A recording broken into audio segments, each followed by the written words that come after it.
तमाम media man और जावेद इसरार की तरफ से ये प्रश्न है। उत्तर प्रदेश में अगले साल चुनाव होने जा रहे हैं, ऐसे में क्या SC ST अल्पसंख्यक एवं सेकुलर वोटों का बिखराव हो जाएगा? देखिए, मैंने पहले भी अपने इंटरव्यू में बात ये कही है कि ये देखने वाली बात है कि आज जो है उत्तर प्रदेश में BSP जो है BJP के साथ चली गई है और SC ST के साथ जिस तरह जुल्म जाती हुआ है, मायावती जी ने उनके लिए रोड पर उतर के जो संघर्ष करना था उन्होंने कुछ नहीं किया।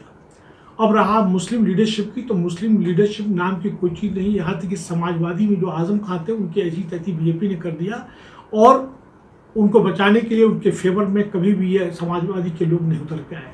कांग्रेस में ऐसा कोई मुस्लिम लीडर जो प्रदेश लेवल पे हो चाहे राष्ट्र स्तर पर नहीं है। ऐसे में अब ये सवाल उठता है कि SC ST वोट या अल्पसंख्यक वोट या सिविल वोट किधर जाएगा।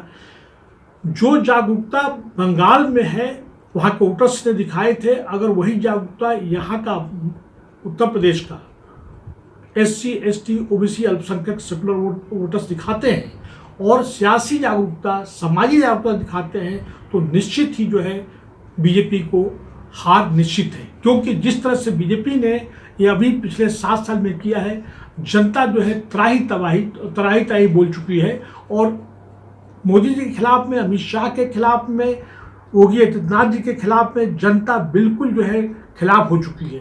अब इसका एडवांटेज जो है इन लोगों को लेने की जरूरत है। BSP में कोई मुस्लिम लीडर्स नहीं है। समाजवादी तो देखा जाए तो लोग कह ही रहे हैं कि भाई यादव की पार्टी है।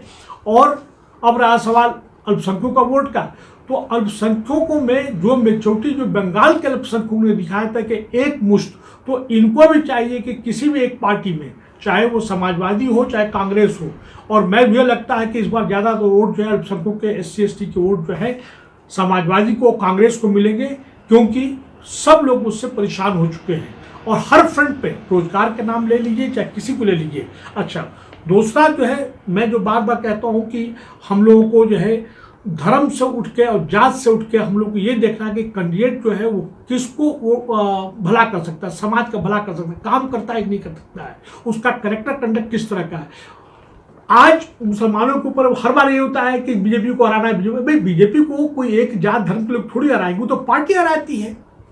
तो लोग इस तरह मोबिलाइज करके डिवाइड एंड रूल करने की बात करते हैं, पोलराइजेशन की बात करते हैं, ध्रुवीकरण की बात करते हैं, जो कि नहीं होना चाहिए। और मैं समझता हूं कि मुसलमानों के लिए BJP भी अछूत नहीं होना चाहिए। शर्त यह है कि वो लोग उनको टिकट दे, टिकट वो देगी नहीं, जब देगी नहीं तो फिर उनको क्यों कोई वोट देगा? उनका कहीं रिप्रेजेंटेशन है ही नहीं, और जो लोग हैं उसमें उनका कोई बोलबाला नहीं है, कुछ काम नहीं करते हैं। ये मेरा कहना है जी सर। अब रहा तो देखिए, इसमें और बता दूं कि जिस तरह अभी अखिलेश जी ने कह दिया कि वो पिछले बार जो समाजवादी के BSP के साथ मिलकर लड़ते हैं, अब उनके साथ नहीं लड़ेंगे। और BSP ऑलरेडी जो है BJP के साथ पंजाब में जा चुकी है, अब वो जो है इस पर भी वही करेगी। अब वो छोटी छोटी पार्टियों को लेके आएंगे, चाहे पीस पार्टी हो, चाहे इत्तेहादुल मुस्लिमीन हो, चाहे और भी जो रीजनल पार्टी उनके साथ हाथ मिलाएंगे।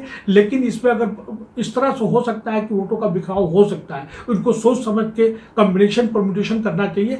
लेकिन पहले जैसा स्थिति नहीं होगा, लोग जो है एक मुश्त होकर वोट देने की कोशिश करेंगे। जी सर, अभी जिस तरह से SC ST एवं अल्पसंख्यकों के विरुद्ध जो अपराध बढ़े हैं, इससे क्या लगता है किस पार्टी को इसका फायदा होगा? कह रहे हैं कि लगातार उनके खिलाफ, SC ST के खिलाफ जो जघन्य अपराध बढ़े हैं। यहाँ तक कि ब्राह्मण समाज के लोगों ने कह दिया कि साहब जो है हम लोग के साथ जुर्म जाति हुआ, हम लोग की बात सुनवाई नहीं हुई। और इसी तरह से जिस तरह जितिन प्रसाद जो है BJP में आए, उनको हाथों हाथ लिया गया, बल्कि उनसे कहीं जाता तो भाई देखा जाए तो जुर्म जाति तो SC ST के खिलाफ में हुआ, मुसलमानों के खिलाफ में हुआ। लेकिन ये सब जो है नैरेटिव को बदलने के लिए किया जा रहा है।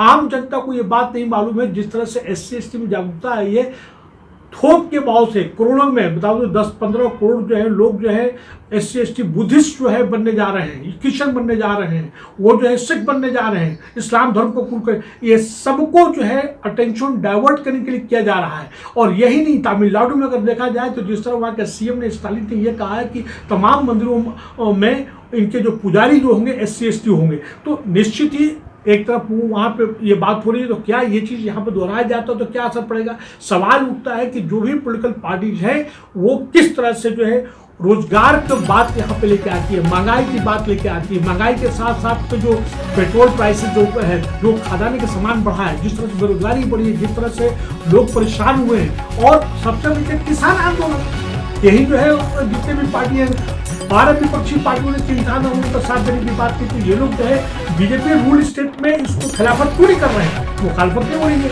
रोड धरना प्रदर्शन रोड पर नहीं हुआ है, ये कहते क्यों है, लेकिन किसी की हिम्मत नहीं, इसलिए कि जिस तरह से कानून का दुरुपयोग हो रहा है उससे लोग डरे हुए हैं। और ऐसे हालत में ये निश्चित ही जो कानून के बिखराव को मतलब जो हालात है बन सकता है, लेकिन अगर जो है जागरूकता का उन्होंने परिचय दिया तो निश्चित ही जो है इन ब्लॉक जैसे वोट बंगाल में पड़ा है ममता के फेवर में, यहाँ पे भी समाजवादी और कांग्रेस के फेवर में पड़ सकता है। और इसके अलावा मुझे कुछ नहीं, आपका सबका बहुत thank you very much, thank you.